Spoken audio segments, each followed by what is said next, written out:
തെരഞ്ഞെടുപ്പിൽ സംപൂജ്യരായതോടെ കേരള കോൺഗ്രസ് പിളർപ്പിലേക്കെന്ന് സൂചന. 12 സീറ്റുകളിലും തോറ്റതോടെ അണികൾ ആശങ്കയിലാണ്. മുന്നണി മാറ്റം എതിർത്ത റോഷി അഗസ്റ്റിനെതിരെ രൂക്ഷ വിമർശനമാണ് ഉയരുന്നത്.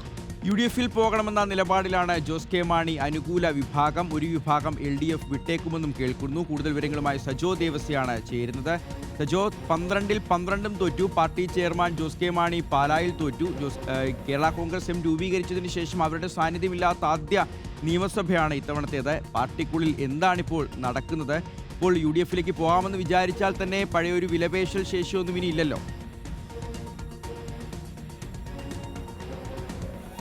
ഷിഹാസ്, കേരള കോൺഗ്രസ് എമ്മിന്റെ ചരിത്രത്തിൽ ആദ്യമായി ആ പാർട്ടിക്ക് നിയമസഭയിൽ പ്രാതിനിധ്യമില്ലാതാകുന്നു എന്ന ഗുരുതരമായ ദുർഗതി പ്രതിസന്ധിയും ആ പാർട്ടി നേരിടുന്നു എന്നാണ് അതിൽ ഏറ്റവും പ്രധാനപ്പെട്ട കാര്യം. അതായത് LDF-ലേക്ക് പോകുന്നത് ജോസഫ് ഗ്രൂപ്പുമായി അല്ലെങ്കിൽ PJ ജോസഫുമായുള്ള തർക്കത്തെ തുടർന്ന് അവർ വീണ്ടും തിരികെ LDF-ലേക്ക് പോകുന്ന ഒരു രാഷ്ട്രീയ സാഹചര്യം രൂപപ്പെട്ടതിന് ശേഷവും ആ പാർട്ടിക്ക് പിടിച്ചു നിൽക്കാൻ കഴിഞ്ഞു. പ്രാതിനിധ്യം ഉണ്ടായിരുന്നു. പക്ഷേ 12 സീറ്റിലും പരാജയപ്പെടുകയാണ്. അങ്ങനെ ഒരു MLA പോലും ഇല്ലാതെ പാർട്ടിയുടെ അണികളെ എങ്ങനെ സംരക്ഷിച്ചു നിർത്തും? ഈ പാർട്ടിയിൽ നിന്നുള്ള അണികളുടെ കൊഴിഞ്ഞുപോക്ക് സ്വാഭാവികമായും മിന്നും ജയം നേടിയ ജോസഫ് ഗ്രൂപ്പിലേക്ക് ഉണ്ടാകും എന്ന് തുടങ്ങി പ്രതിസന്ധികളുടെ ഒരു മല തന്നെ മുന്നിലുണ്ട്. അതിനെ എങ്ങനെ നേരിടും എന്നതൊരു പ്രധാനപ്പെട്ട പ്രശ്നമാണ്. തദ്ദേശ തിരഞ്ഞെടുപ്പിന്റെ ഘട്ടത്തിൽ അല്ലെങ്കിൽ അതിനു പിന്നാലെ UDF-ലേക്ക് പോകാനുള്ള സജീവ ശ്രമങ്ങൾ ഉണ്ടായിരുന്നു. അതിന് ജോസ് കെ മാണിക്ക് താല്പര്യമുണ്ടായിരുന്നു. അദ്ദേഹം തന്നെ അക്കാര്യത്തിൽ താല്പര്യം എടുത്തതുമാണ്. പക്ഷേ അത് സമ്പൂർണ്ണമായും പൊളിഞ്ഞത് റോഷി അഗസ്റ്റിന്റെ നിലപാടിനെ തുടർന്നാണ് എന്നതും ഇതിനകം തന്നെ എല്ലാവർക്കും അറിവുള്ളതാണ്. ആ ഒരു തീരുമാനം യഥാർത്ഥത്തിൽ ചരിത്രപരമായ വങ്കത്തരമായി പോയി എന്ന് ധാരാളം നേതാക്കൾക്ക് അഭിപ്രായമുണ്ട്.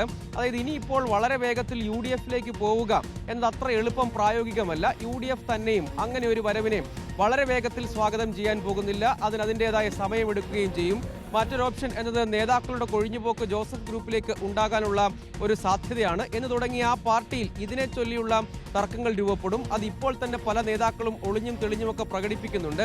ഒരർത്ഥത്തിൽ ആ പാർട്ടിക്ക് അണികളുടെ, അതായത് വലിയ തോതിൽ അണികളുടെ ശോഷണമൊക്കെ ഉണ്ടായെങ്കിലും കോട്ടയം ജില്ലയിലെ ചില മേഖലകൾ, പ്രത്യേകിച്ച് പാലായിലും പരിസര പ്രദേശങ്ങളിലൊക്കെ ആ പാർട്ടിക്ക് ഇപ്പോഴും അണികളുണ്ട് എന്ന കാര്യത്തിൽ തർക്കമൊന്നുമില്ല. പക്ഷേ അതിനി എങ്ങനെ തുടർന്ന് കൊണ്ടുപോകാൻ കഴിയും? നേരത്തെ UDF-ലേക്ക് പോകാനുള്ള ആ സാധ്യതയെ സമ്പൂർണ്ണമായും അടച്ചത് റോഷി അഗസ്റ്റിൻ എടുത്ത നിലപാടാണ്. അതിനെ ചൊല്ലി ആ പാർട്ടിയിൽ ഇനി നടക്കാനിരിക്കുന്നത് ഉറപ്പായും ഇതിനകം തന്നെ പല നേതാക്കളും രഹസ്യമായി തന്നെ പങ്കുവയ്ക്കുന്നത് അതേ ചൊല്ലിയുള്ള കലാപത്തിലേക്ക് വളരെ വേഗത്തിൽ പാർട്ടി പോകുന്നൊരു സാഹചര്യമുണ്ട്. ഈ പ്രതിസന്ധിയെ എങ്ങനെ മറികടക്കും എന്താണ്? അതായത് സാധാരണഗതിയിൽ ഒരംഗമെങ്കിലും നിയമസഭയിൽ ഉണ്ടാവുക എന്നത് കേരള കോൺഗ്രസ് പോലൊരു പാർട്ടി തന്നെയാണ്. സജോ, അപ്പോൾ പിളരാൻ പോലുമുള്ളൊരു വളർച്ച നിലവിൽ കേരള കോൺഗ്രസ് എമ്മിന് ഇല്ല എന്നുള്ളതാണ്. സാധാരണ ഒരു മന്ത്രിസ്ഥാനമൊക്കെ ഉണ്ടെങ്കിൽ ആ മന്ത്രിയുടെ കൂടെ ഒരു പിളർപ്പ് ഉണ്ടാവുന്നതൊക്കെ നമ്മൾ കണ്ടിട്ടുണ്ട്. പിളരുന്തോഴും വളരും എന്നുള്ള ആ ഒരു പഴയ പല്ലവിക്കൊന്നും ഇനി വലിയ സ്ഥാനമില്ല.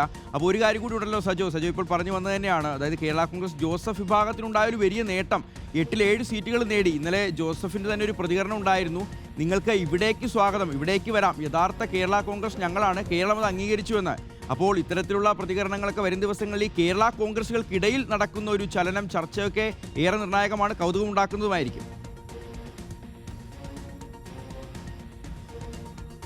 ഉറപ്പായും അതായത് PJ ജോസഫിന്റെയും അബു ജോൺ ജോസഫിന്റെയും ഒക്കെ പ്രതികരണം വളരെ ശ്രദ്ധേയമാണ്. അവരെയും അതായത് കേരള കോൺഗ്രസ് എമ്മിനെയും ആ വിഭാഗത്തെ ഔദ്യോഗിക കേരള കോൺഗ്രസിലേക്ക് സ്വാഗതം ചെയ്യുന്നു, ഇങ്ങോട്ട് വരാം. യഥാർത്ഥത്തിൽ അങ്ങനെ ഈഗോ വിടിഞ്ഞ് ആ പാർട്ടി സമ്പൂർണ്ണമായും ബ്രാക്കറ്റില്ലാത്ത കേരള കോൺഗ്രസിന്റെ, അതായത് ജോസഫ് ഗ്രൂപ്പിന്റെ ഭാഗമാവുക എന്ന് പറയുന്നതും രാഷ്ട്രീയമായി അത്ര എളുപ്പമല്ല.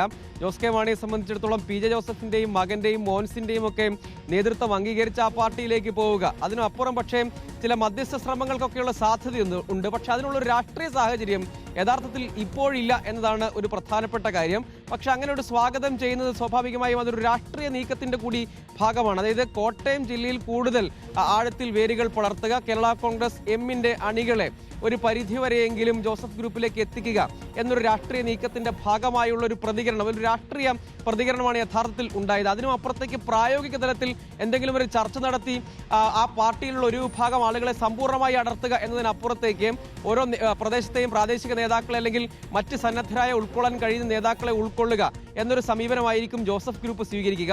അതിനും അപ്പുറത്തേക്ക് രണ്ട് പാർട്ടികൾ ചേർന്നുള്ള ഒരു ലയനം, അതിൽ സമ്പൂർണ്ണമായും ഉപാധികളില്ലാതെ ജോസ് കെ മാണിക്ക് പോകാൻ കഴിയുമോ, ഇതടക്കമുള്ള ചോദ്യങ്ങളുണ്ട്. അത് വല്ലാത്ത രാഷ്ട്രീയ കൗതുകം ബാക്കിയാക്കുന്നുണ്ട്. പക്ഷേ അതിനെ കേന്ദ്രീകരിച്ചുള്ള ഒരു ചർച്ചകൾക്ക് ജോസഫ് ഗ്രൂപ്പ് തന്നെ ആദ്യം തുടക്കമിടുന്നുണ്ട്. അത് പക്ഷേ ഒരു സുദീർഘമായ രാഷ്ട്രീയ ലക്ഷ്യത്തോടു കൂടി ഉള്ളതാണെങ്കിലും ജോസ് കെ മാണിയെ സംബന്ധിച്ചിടത്തോളം അല്ലെങ്കിൽ അവരുടെ പാർട്ടിയെ സംബന്ധിച്ചിടത്തോളം അതിന്റെ ചരിത്രത്തിലെ ഏറ്റവും വലിയ തോൽവിയിലാണ് ഇപ്പോൾ നേരിടണം? അവരുള്ളത്. അപ്പോൾ സജോ പറഞ്ഞ പോലെ തന്നെ ഈ പാല, മാണിയുടെ പാല, അതോടൊപ്പം ജോസഫിന്റെ തൊടുപുഴ എന്നുള്ളതായിരുന്നു. മാണിയുടെ പാല മകന് കൊടുത്തപ്പോൾ തുടർച്ചയായി 2 തവണ പരാജയപ്പെട്ടു. പക്ഷേ ജോസഫിന്റെ തൊടുപുഴ മകന് കൊടുത്തപ്പോൾ 40,000 വോട്ട് ഭൂരിപക്ഷത്തിന് അബു ജോൺ ജോസഫ് ഒരു തലമുറ മാറ്റം അവിടെ സംഭവിക്കുകയും ചെയ്തിരിക്കുന്നു.